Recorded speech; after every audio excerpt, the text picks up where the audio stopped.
بسم اللہ الرحمن الرحیم نحمدہ و نصلی علی حبیبہ الکریم۔ آج شعبان المعظم کا آخری جمعہ رہا۔ اس کے بعد انشاءاللہ تبارک و تعالی جو جمعہ آئے گا وہ رمضان المبارک کی دوسری تاریخ میں شامل رہے گا۔ آج کی اس ویڈیو کے ذریعے اپنے تمام چاہنے والوں کو یہ پیغام دینا چاہتا ہوں کہ رمضان المبارک کی شب جو کہ بدھ کے سورج کے غروب ہونے کے بعد سے شروع ہو جائے گی، آپ تمام بھائی اور میری اسلامی بہنیں اس رات کے آنے سے قبل ہی رمضان کی تیاری کر لیں، اس کی عبادتوں کے حوالے سے، جد و جہد کے حوالے سے، ریاضت کے حوالے سے، تقوی اور پرہیزگاری کے حوالے سے۔ اور اسلامی بہنوں سے کہہ رہا ہوں کہ آپ گھروں کی صفائی کا پورا اہتمام رکھیں، کیونکہ یہ ماہ مبارک اللہ کی طرف سے مہمان بن کر آ رہا ہے۔ جس کی طرف سے مہمان بن کر آ رہا ہے وہ عظیم الشان ذات کا مالک ہے، تو اس کی طرف سے آیا ہوا مہمان بھی بڑا عظیم ہے اور بڑی قدر و منزلت رکھتا ہے، تو ہمیں اسی اعتبار سے مہمان نوازی کرنی چاہیے۔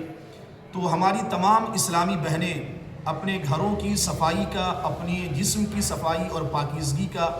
پورا اہتمام رکھیں، کپڑوں کی صفائی اور طہارت کا اہتمام رکھیں۔ اسلامی بھائیوں سے بھی کہہ رہا ہوں کہ وہ رمضان کے آنے سے قبل ہی اپنے آپ کو اس پورے ماہ کے اندر عبادت و ریاضت کے لیے خود کو تیار کر لیں۔ اور خاص طور پہ جو ایک بات کہنی ہے کہ رمضان المبارک کی جو پہلی شب ہوتی ہے، پہلی رات، جس کے بارے میں ایک حدیث پاک کے اندر رسول اکرم صلی اللہ علیہ وآلہ وسلم نے ارشاد فرمایا کہ اللہ تعالیٰ نے میری امت کو رمضان کے اندر جو 5 چیزیں عطا کی ہے وہ مجھ سے قبل کسی امت کو نہیں عطا کی گئی۔ ان میں سے رمضان المبارک کی پہلی رات ہے کہ پہلی رات کے بارے میں آقا نے ارشاد فرمایا کہ جو بندہ یا میری امت کا جو فرد اللہ کی رحمت کا طالب ہوا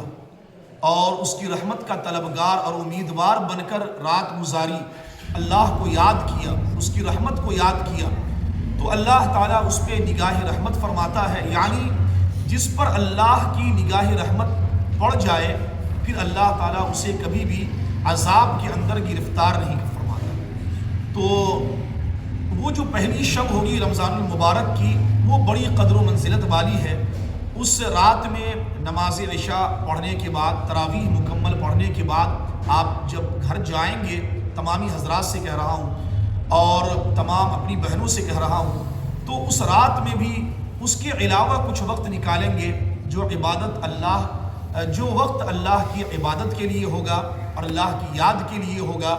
اور آپ کو اسی طرف متوجہ ہونا ہے۔ تو خلاصہ یہ ہے کہ رمضان المبارک سے پہلے تمام اسلامی بھائی اور بہنوں کو مکمل طور پہ اپنے آپ کو تیار کر لینا ہے، ذرا بھی اس میں کوتاہی اور کمی ہر حال میں، کسی بھی حال میں نہیں ہونی چاہیے۔ دوسری بات یہ بھی کہہ دوں کہ جو لوگ گناہ کر بیٹھے ہیں، گنہگار ہیں، اور ہر اولاد آدم کسی نہ کسی زاویے سے خطا کار ہے، مجرم ہے، گنہگار ہے، لیکن جب وہ گناہوں سے توبہ کر لیتا ہے تو بہت سارے لوگ اسے طعنہ یہ دیتے ہیں کہ اب تو یہ پرہیزگار بن گیا اور بڑا نمازی ہو گیا، ہم تو اس کا بیک گراؤنڈ جانتے ہیں، اس کے پیچھے کی زندگی کو جانتے ہیں۔ تو رسول اکرم صلی اللہ علیہ وآلہ وسلم نے ان لوگوں کو سختی کے ساتھ یہ بات بتائی اور ان کے بارے میں یہ ارشاد فرمایا کہ خبردار، میری امت کا کوئی فرد جب اپنے گناہوں سے توبہ کر لے تو پھر کسی کو یہ حق نہیں ہے کہ وہ اس کے پچھلی زندگی کو اسے یاد دلوائے اور اسے آڑ دلائے کہ ارے تمہاری پچھلی زندگی کیسی تھی اور تم نے کیسی زندگی گزاری، ہم جانتے ہیں۔ نہیں، جب اس نے توبہ کر لیا، اللہ کے حضور اس نے استغفار کر لیا اور رب کریم نے جب اسے بخش دیا ہے تو وہ اب گناہوں سے پاک و صاف ستھرا ہو گیا۔ تو یہ دیکھا جاتا ہے، 2-4 روز قبل بھی ایک شخص کو یہ بولتے ہوئے سنا کہ ہم تو اس کی زندگی کے بارے میں سب جانتے ہیں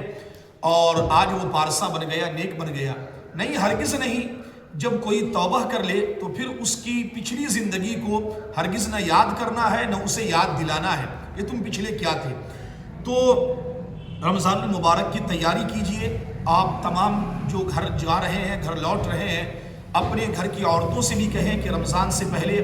پوری طرح مکمل گھر کی صفائی کا اہتمام کریں گے، اللہ کے اس ماہ مبارک اور اس مہمان کا بھرپور استقبال کریں گے، اور اپنے آپ کو ایمان کی حالت میں رمضان المبارک میں داخل کریں گے، اور انشاءاللہ تعالیٰ ان کی تمام نعمتوں سے ہم لوگ مالا مال ہوں گے. اللہ کی ذات سے امید نہیں بلکہ یقین ہے کہ اللہ تعالیٰ ہم تمام بھائیوں کے اس جذبہ ایمانی کو بھی قبول کرے گا، اور اس کے ذیل میں جو عبادتیں ہوں گی ہم اور آپ سے، اللہ اپنے کرم اور فضل سے ان تمام کو بھی قبولیت کا درجہ عطا فرمائے گا، اور قیامت کے دن کے لیے نجات کا ذریعہ بنائے گا یقیناً.